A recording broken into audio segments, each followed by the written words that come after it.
Bienvenue sur le ring, l'ODJ, TV Radio, Moustapha Seymi. Bonsoir. Bienvenue pour cette nouvelle émission, dans le cadre de cette nouvelle année d'ailleurs.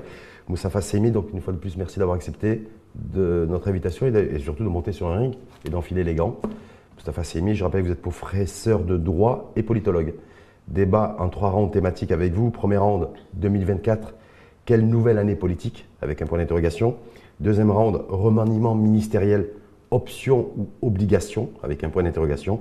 Et enfin, le troisième round, éducation, avec la grève des enseignants et la grève de la fonction publique. L'eau, à la lumière du stress hydrique, parce qu'on est démarré l'année avec une forte tension sur cette matière, en l'occurrence l'eau, et l'énergie par extension, puisque de toute façon, quand on parle d'eau, on ne peut pas dissocier l'eau à l'énergie.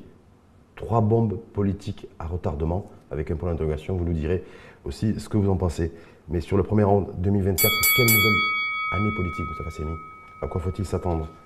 C'est une année difficile qui tient au contexte qui a prévalu au cours de l'année 2023, lequel a été impacté, vous le savez, par les années précédentes, notamment des années Covid, il faut le rappeler, plus l'impact du conflit Ukraine-Russie depuis février 2022, avec les conséquences économiques et sociales que ça a eu, notamment pour ce qui est du renchérissement des matières premières, du blé, des coûts logistiques, sans parler de la flambée qu'il y a eu des cours du pétrole et du gaz en particulier. Donc nous sommes aujourd'hui sur une année qui commence. Qui va être identique en termes de gestion politique que celle de 2023 ou qui va être différente selon vous? 2023 avait cette particularité, outre les facteurs cumulatifs que j'ai évoqués, il y a eu le séisme quand même de septembre, du 8 septembre, qui est quand même une grande catastrophe nationale, avec un coût financier, un coût économique et social. Alors évidemment, il faut souhaiter, prier pour que 2024 ne nous installe pas dans un schéma de ce type-là.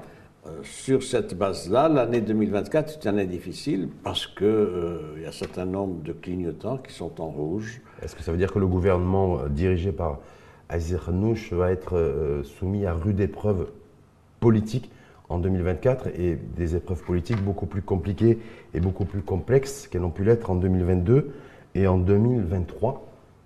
Oui, parce qu'il y a des effets cumulatifs des années que vous avez évoquées, 2022, 2023. 2024, il y a des contraintes particulières qui sont de divers ordres. La première contrainte, me semble-t-il, c'est le coût financier d'un certain nombre de réformes qui sont à l'ordre du jour et qui doivent être mises en œuvre. Ça a commencé. Ça a commencé avec le coût de la reconstruction. Vous savez que c'est une dotation de 25 milliards de dirhams qui a été décidé par le souverain en septembre, donc pour le programme de reconstruction, pour les 3 années à venir, 24, 25, 26. Ça a commencé d'ailleurs le dernier trimestre 2023, c'est 25 milliards de dirhams. À côté de ça, il y a le coût social de la protection et des mesures qui ont été prises au titre de ce chapitre, c'est 10 milliards de dirhams.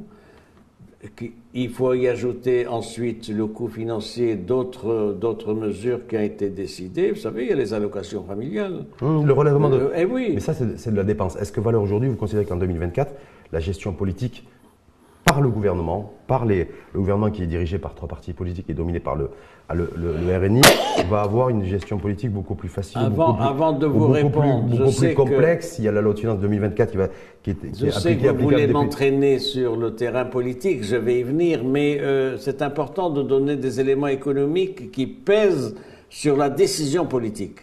Les éléments économiques, c'est la 5e année de sécheresse.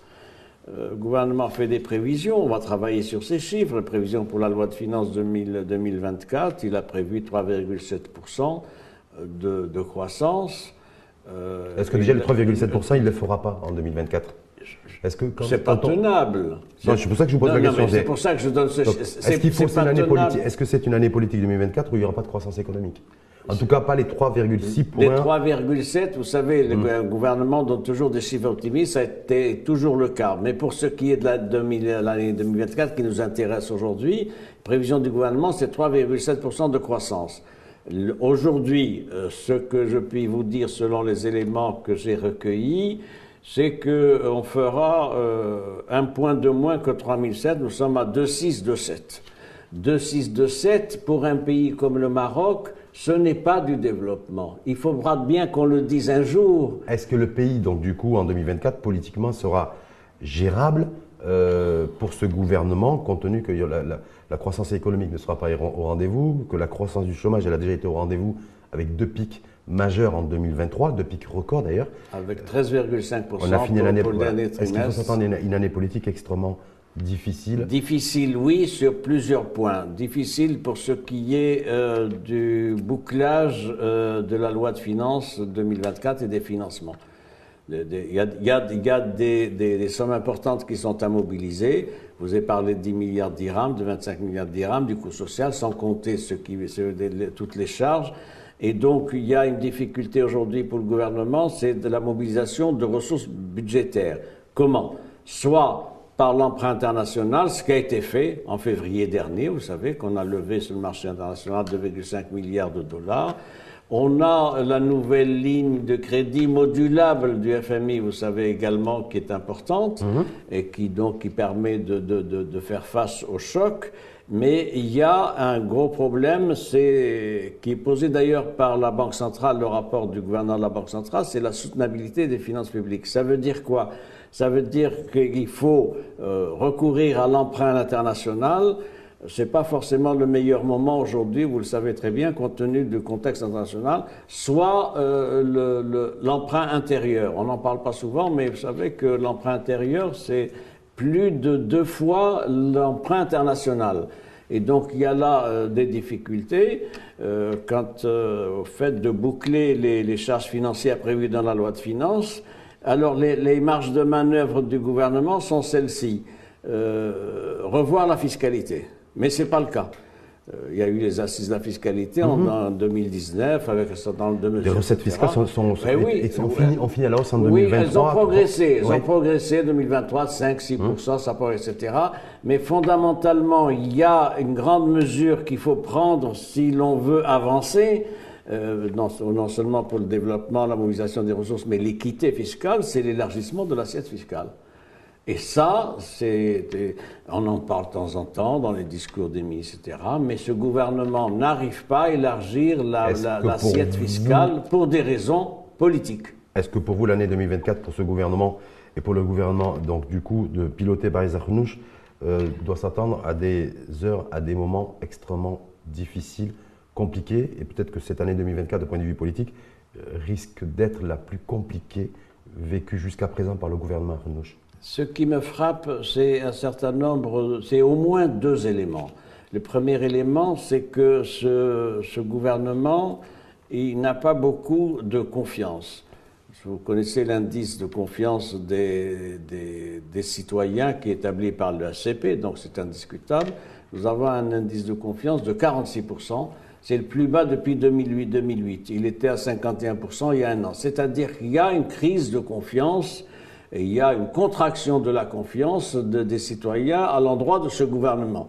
Premier élément. Le deuxième élément, c'est le fait que ce gouvernement n'arrive pas à identifier et à porter des réformes. Je vais vous donner un exemple. Sait-on quel va être l'agenda législatif de ce gouvernement pour 2024, 2025 et 2026 ? J'avais posé la question au début de l'investiture de ce gouvernement, j'avais relevé le fait qu'il n'avait pas d'agenda législatif.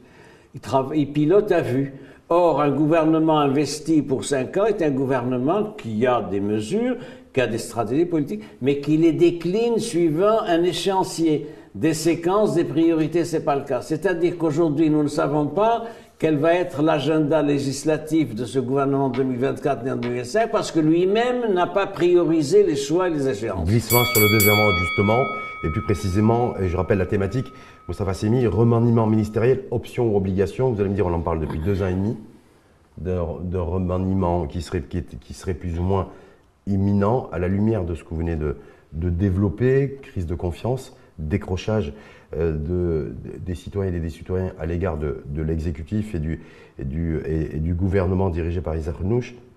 Est-ce que du coup le remaniement ministériel est une option ou une obligation pour cette année 2024? Je vais vous donner un premier élément de réponse. Vous savez, je suis aussi chercheur et attaché donc à l'étude et à la vie institutionnelle du royaume, vous le savez, depuis longtemps.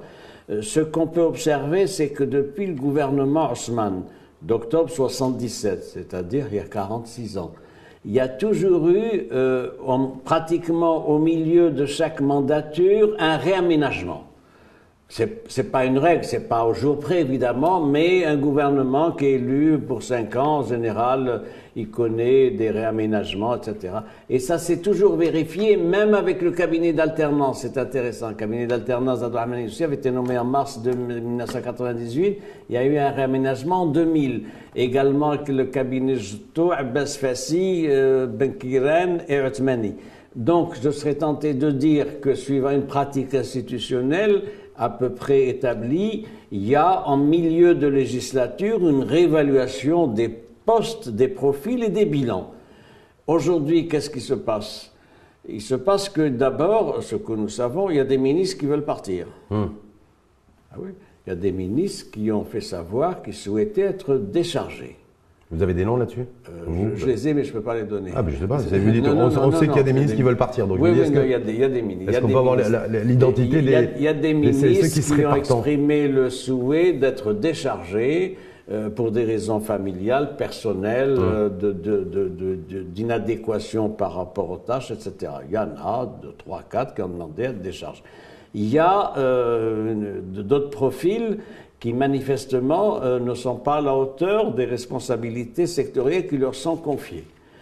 Et puis, il y a le fait aussi que ce gouvernement me paraît fourbu. C'est-à-dire, j'estime qu'il n'a pas beaucoup de ressorts. Et donc, si à mi-mandat, parce que nous sommes pratiquement à mi-mandat, c'est à mi-mandat, il y a lieu peut-être de donner un nouvel élan à ce cabinet. Ce nouvel élan ne peut venir, me semble-t-il, que d'un réaménagement de la structure gouvernementale, tant pour ce qui est de certains titulaires que pour ce qui est de la structure elle-même. Des observateurs comme vous considèrent qu'il doit y avoir nécessairement remaniement pour nouvel élan, nouveau souffle, mais un réaménagement, pas que du portefeuille ministériel, de l'identité de celles et ceux qui pourraient être nommés aux responsabilités, mais un réaménagement de la gouvernance. C'est un autre débat. Est-ce que ce n'est pas un débat aussi qui doit se tenir aussi et qui a une forme de centralité dans cette... Si vous permettez, il y a le problème des hommes que j'ai évoqué, des hommes et des femmes d'ailleurs, qu'il y a puis des bilans, des départs, des remerciements, tout ça, etc. Il y a un deuxième niveau, c'est la structure gouvernementale. La structure gouvernementale telle qu'elle a été établie en octobre 2021 n'est pas appropriée. Il y a un département, il y a un ministère qui a 4 départements. Enfin, tout ça est à revoir. Donc, c'est d'autres que 3, etc. Donc, une sorte de restructuration de la structure gouvernementale autour de pôles. Et ça n'a pas été fait. Ça n'a pas été fait parce qu'on a voulu caser les uns et les autres. Il y a un pôle économique qui doit avoir la haute main sur les questions économiques, donc avec une mobilisation de moyens. Il y a un pôle social aussi. Il y a un pôle social au sens large, impliquant les affaires sociales, la famille, tout ça, etc. Il y a des pôles régaliens, évidemment. Ministère de la Justice, c'est important, mais il peut y avoir Ministère de la Justice et des Droits de l'Homme. Le département de l'Intérieur aussi, avec l'adjonction du développement territorial aussi. Donc il y a là peut-être nécessité d'une restructuration de la structure actuelle pour donner plus d'élan, mais il y a aussi le problème des profils. Est-ce que les titulaires en poste sont en mesure d'imprimer un nouvel élan? Je vais distinguer entre les départements régaliens de souveraineté et les autres départements. Il y a des départements régaliens qui, il faut le dire, fonctionnent bien. Et oui. Ministère de l'Intérieur, ministère des Affaires étrangères, ministère de l'Administration de la Défense nationale, etc. C'est des départements qui fonctionnent bien et qui donnent des résultats. On n'a qu'à voir l'éclat de notre diplomatie à l'international. Vous n'avez qu'à relever aussi le fait que la sécurité la sécurité est assurée au Maroc, et le Maroc est un pays pacifique, où l'appareil sécuritaire est à la hauteur de sa mission, c'est extrêmement important. Ça, c'est pour ce qui marche. Oui. Alors, ce qui ne marche pas, c'est de l'élan. C'est de l'élan, c'est un portage de réforme. Et sur ce plan-là, l'évaluation est quand même sujette à caution. Donc, vous dites, le remaniement ministériel, option ou obligation, c'est plutôt option ou plutôt obligation pour 2024? C'est une option qui me paraît prévaloir, je vais être prudent, parce qu'il est bien évident qu'un certain nombre de titulaires n'ont plus de souffle pour conduire des réformes jusqu'à 2026. Donc c'est plutôt une obligation, là. Oui, mais je préfère l'obligation, oui, c'est pas plutôt mécanique. Plutôt le terme option ou le terme obligation? C'est une option dictée par les circonstances. Voilà. C'est pas une obligation parce qu'il n'y a pas d'obligation constitutionnelle. Mais c'est une option politique qui faut peut-être Avant retenir. de passer au troisième rang, deux partis politiques qui forment cette majorité gouvernementale, en l'occurrence le PAM et l'Istiqlal, tiendront leur congrès. Le PAM a déjà fixé les dates et annoncé publiquement les dates, mi-février, et ensuite l'Istiqlal devrait organiser et tenir son congrès au mois d'avril, a priori, même si rien n'a été annoncé officiellement. Est-ce que ça a un impact, une relation avec un éventuel remaniement ministériel, et que du coup, s'il y a remaniement, ça ne pourra se faire qu'après avril. C'est pas exclu que cet agenda soit pris en compte dans l'hypothèse, je dis bien l'hypothèse, d'un remaniement du gouvernement actuel. Alors c'est intéressant parce qu'il s'agit de deux partis, membres de la coalition dirigée par le RNI d'Aziz Akhannouch, dont il est d'ailleurs président. Le cas du PAM est intéressant parce que c'est un parti qui pâtit de plusieurs inconvénients. Premier inconvénient, c'est que son secrétaire général fait l'objet quand même de débats, et aussi au sein de sa formation qu'ailleurs. C'est-à-dire qu'il a des sorties incontrôlées qui posent problème, et son maintien à la tête du département de la justice reste problématique. Deuxième élément dans ce sens-là, c'est qu'il ne sera pas candidat, lui-même l'a dit, il l'a fait dire, il ne sera pas candidat pour un deuxième mandat. Un second mandat, ça veut dire qu'il a estimé lui-même, compte tenu de sa situation au sein de son parti, qu'il n'était pas en pleine mesure de solliciter un second mandat. C'est un élément quand même intéressant. Donc a priori, il devrait y avoir un nouveau secrétaire général. Oui, il faut qu'il y ait un nouveau secrétaire général. Le problème, c'est qu'il n'y a pas de tête qui dépasse. Il n'y a pas de tête qui dépasse. Là, il n'y a que la présidente, j'y venais, il n'y a que la présidente du Conseil national du PAM, qui est membre fondatrice du PAM, il faut le dire, qui paraît réunir des qualités pour être donc à la tête de ce parti. Encore que... vous avez été les réserves. Oui. Encore qu'elle, semble-t-il, n'éprouve pas une grande envie. Non, pas moi, mais ensuite, c'est sans enthousiasme que, me dit-on, qu'elle envisage cette option, donc du fait de sa charge ministérielle, tout ça, etc. Donc ça, mais il est bien évident que c'est un parti qui traverse une situation difficile, d'autant qu'un certain nombre de des parlementaires, ses dirigeants, sont dans ces situations judiciaires particulières avec l'affaire que vous savez. Escabor, ben oui, c'est quoi une affaire qu'on peut la qualifier comment? C'est une affaire qui est en cours. Moi, je ne sais pas, je vous pose la question. C'est une affaire qui est en cours. C'est une affaire politique, on est dans un débat politique, perspective 2024. Je suis professeur de droit et politologue, vous savez, mais je suis aussi avocat au barreau de Casa depuis 17 ans. Et à ce titre-là, je dois respecter les règles de la déontologie. Je ne peux pas me prononcer sur un dossier que je ne connais pas, etc.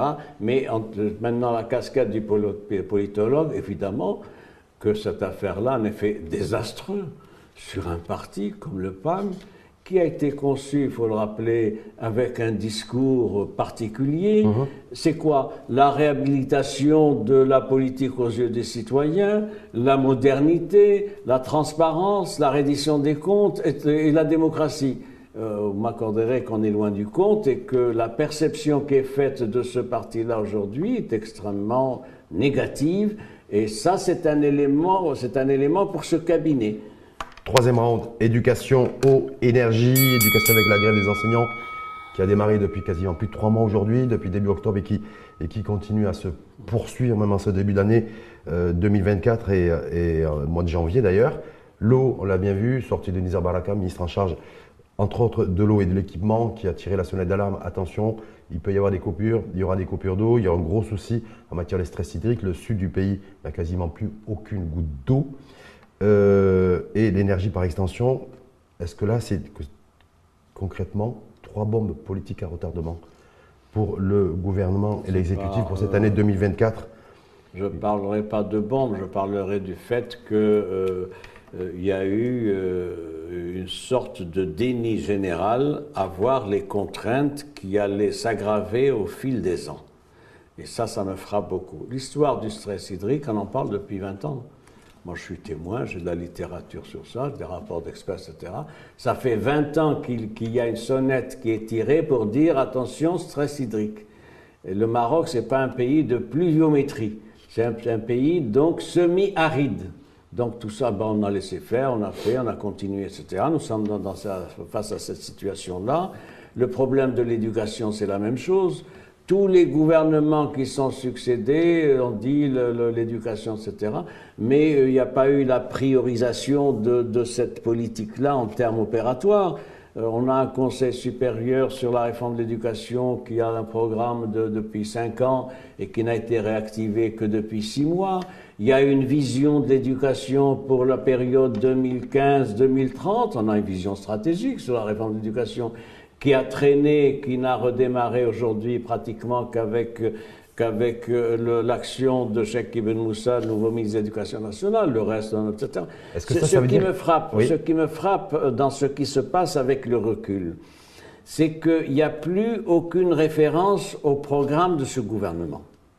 Prenez le discours de ce gouvernement, le discours d'investiture de ce gouvernement en octobre 2021, un certain nombre de priorités, etc. Plus personne dans ce cabinet ne fait plus référence à ce programme d'investiture, qui pourtant était un bon indicateur de la politique de ce cabinet. Deuxième élément, ce qui me frappe aussi, c'est la dilution des identités partisanes aujourd'hui. Qu'est-ce qui est propre au PAM dans ce gouvernement ou dans les mesures de ce gouvernement, ou etc.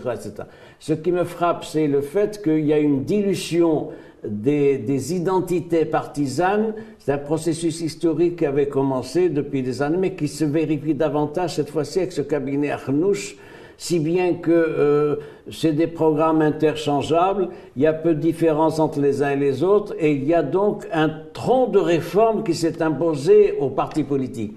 D'où la difficulté pour ces partis politiques à revendiquer en propre des réformes en cours.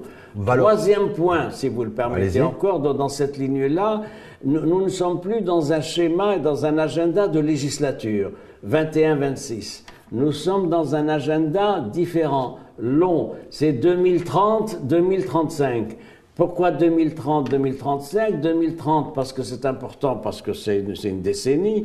Le souverain... Cette vision 2030... Oui, j'y viens. Si vous permettez. Le souverain pense, c'est ce qui me frappe, c'est que le souverain pense et réforme au-delà de l'agenda institutionnel du Parlement et des élections. Et le gouvernement, lui, il trace son agenda avec un target 2026, oui, mais avec du retard. Mais, oui, avec du retard et de décalage. Le souverain, le roi, il est dans un agenda 2030-2035.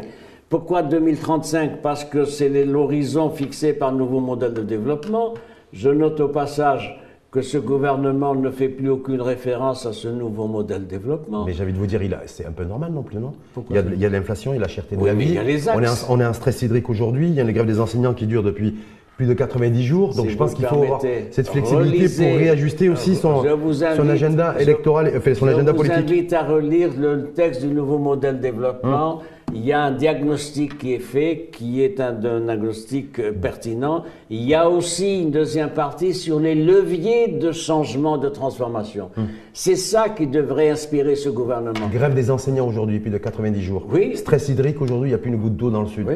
On est à l'approche du ramadan, on rentre dans une séquence aujourd'hui. On sait très bien qu'à partir du moment où il y a stress hydrique, il y aura nécessairement une inflation maroco-marocaine sur les fruits et légumes et sur les produits alimentaires par extension. Oui. Est-ce que ça, c'est des bombes à retardement politique qui se posent aujourd'hui Nous sommes, Pas des nous sommes bombes à retardement. début janvier et des priorités et des urgences. Ce sont de fortes contraintes qui vont peser sur la politique de ce gouvernement et sur le fait que cette politique va être audible ou pas. Ce qui me paraît intéressant aussi à relever, c'est le fait que j'ai parlé de la dilution des programmes du gouvernement. Je voudrais ajouter ceci, c'est la difficulté pour ce gouvernement à être audible. À être audible. Vous savez, je vais simplifier. Qui écoute un ministre parler? La parole publique, c'est déclassé. La parole publique, c'est-à-dire celle du gouvernement et de cet État. Certains vous diront que la communication a évolué aussi aujourd'hui. Oui, mais il faut s'adapter. On s'exprime différemment qu'on le faisait auparavant. Il y a aussi un autre élément pour finir, c'est le fait que ce qui me paraît de plus en plus s'imposer par-delà les clivages des partis, qu'ils soient dans la majorité ou dans l'opposition, c'est fondamentalement la question sociale. C'est-à-dire qu'avec la protection sociale voulue par le souverain, on a activé la question sociale qui était gérée, régulée à coup de petites réformes, d'accords, de dialogue sur certains. Ce qui me paraît important, c'est le fait que la question sociale revient au premier plan de la vie politique nationale. Ce n'est plus la vie politique qui est au premier plan, c'est la question sociale avec ce phénomène extrêmement important de la mobilisation des syndicats dans le secteur de l'enseignement. On n'a jamais vu ça. On n'a jamais vu une telle mobilisation syndicale d'un peuple scolaire, donc avec les effets. Surtout une forte mobilisation. Une forte mobilisation. Des coordinations d'enseignants, pas des syndicats. Et la preuve est faite dans le déroulé de notre vie politique pour 2024 et peut-être pour les années à venir, c'est que la dialectique sociale va davantage s'affirmer et être contestataire et obliger forcément ce gouvernement à prendre en charge un certain nombre de mesures de revendication. Est-ce que ça veut dire que Moustapha Saymi prédit d'ores et déjà une année 2024 marquée par des mouvements sociaux à répétition? Est-ce que c'est ça que vous êtes en train de dire? C'est l'hypothèse que je retiens, parce que ce qui me frappe, c'est le primat désormais de la question sociale. Vous savez, remarquez les débats. Les débats ne portent plus sur la démocratie, les droits de l'homme, ceci, ça. Les débats fondamentaux, maintenant, c'est le pouvoir d'achat des citoyens et le fait qu'il y a des revendications qui doivent être satisfaites par-delà les canaux institutionnels, par la prise en compte de larges revendications au niveau de la base. L'erreur qui a été faite par ce gouvernement, c'est pour ça que ça a duré d'ailleurs 2 mois et demi, c'est de dire « Ah, moi je m'en tiens au dialogue avec les syndicats représentatifs ». Mais qui a décidé qu'ils étaient représentatifs? Ce sont des syndicats dits représentatifs. C'est tellement vrai qu'on leur a adjoint la Fédération de l'enseignement, la FNE, laquelle est soutenue par 22 coordinations. Donc on dialogue sur le plan social avec ceux qui ont des capacités de mobilisation, et c'est ce qui est le cas, et j'espère que ce gouvernement va tirer les leçons de cela, parce qu'il y aura un climat de contestation qui, à la faveur de la cherté du pouvoir d'achat, de l'inflation, etc., Dernière petite question, Moustapha Saymi, justement, dans ce cadre-là. Vous avez vu comment, en fin de semaine dernière, la décision qui a été prise par le ministère de l'Éducation de sanctionner les enseignants grévistes, parce qu'il y a des manifestations, des mouvements de grève la semaine dernière, les centrales syndicales dites représentatives et les coordinations d'enseignants ont tout de suite réagi là-dessus. Est-ce que pour vous, de sanctionner les enseignants grévistes, est-ce que c'est une erreur politique ou pas? C'est une erreur politique parce qu'il faut créer un climat d'apaisement. Et on ne peut pas en même temps arriver à un dialogue social avec un accord qui va être d'ailleurs revu et corrigé, parce qu'il y a encore qu'il y a une quarantaine d'articles qui sont en discussion aujourd'hui, qui ne sont pas réglés, notamment un certain nombre de revendications importantes qui font l'objet de débats. Je crois qu'il faut créer un climat, et un climat d'apaisement. Le climat d'apaisement, c'est de passer l'éponge et de tourner la page, s'engager dans un dialogue constructif et positif. Surtout dans la perspective d'une nouvelle année. Tout à fait. Merci infiniment à vous, Moustapha Saymi, professeur de droit et politologue. Donc on va se souhaiter une bonne année aussi avec les gants. Vous qui avez fait 30 minutes sur le ring. Bonne année à vous. Et puis, à très vite. Inch'Allah. Mustafa À Seymi. très bientôt. Merci. À très bientôt. Merci à vous.